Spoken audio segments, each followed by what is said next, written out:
লাভজনক ও তেলের ভালো চাহিদা থাকায় দেশের দক্ষিণ পশ্চিমাঞ্চলের উপকূলীয় জেলা সাতক্ষীরাতে বেড়েছে সূর্যমুখী ফুলের চাষ।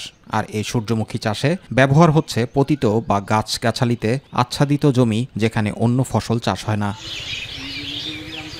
এছাড়াও লবণাক্ততার কারণে যে সমস্ত জমিতে ফসল উৎপাদন কম হয়, এমন জমিতে বিভিন্ন প্রশিক্ষণ নিয়ে এ সূর্যমুখী ফুল চাষ করে সফলতা পেয়েছে সাতক্ষীরার চাষিরা।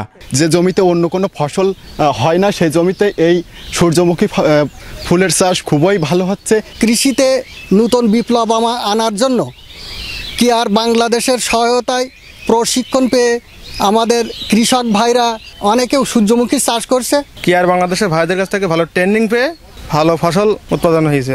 এদিকে রোগবালাই কম ও অধিক ফলন হওয়া সূর্যমুখী চাষে আগ্রহ বাড়ছে অন্যদেরও।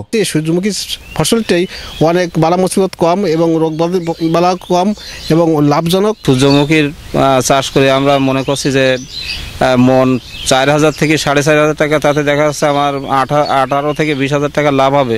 সূর্যমুখী চাষ হলো যে এমন একটি চাষ যা সরিষা থেকে আরও বেশি লাভজনক ফসল। অন্যান্য ফসলের বিকল্প হিসাবে এটা অত্যন্ত লাভজনক মনে করি সবাই। সূর্যমুখী চাষে উদ্বুদ্ধ করতে শুধু কলারোয়া উপজেলায় 101 জন চাষিকে প্রশিক্ষণ দেওয়ার পাশাপাশি বীজ ও আর্থিক সহযোগিতা দেওয়া হচ্ছে।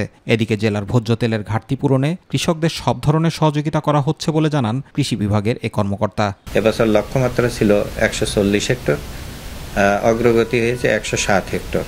আমরা কৃষকদেরকে এ ব্যাপারে উদ্বুদ্ধ করছি। আমরা বাড়ি সূর্যমুখী 3 চাষে কৃষকদেরকে উৎসাহিত করছি। সাতক্ষীরা জেলায় এবছর সূর্যমুখী ফুল চাষাবাদ করা হয়েছে 107 হেক্টর জমিতে, তবে লক্ষ্যমাত্রা নির্ধারণ করা হয়েছিল 140 হেক্টর। এই সাইডে নিয়ে আসেন। জুবাইর রহমান, মাই টিভি নিউজ।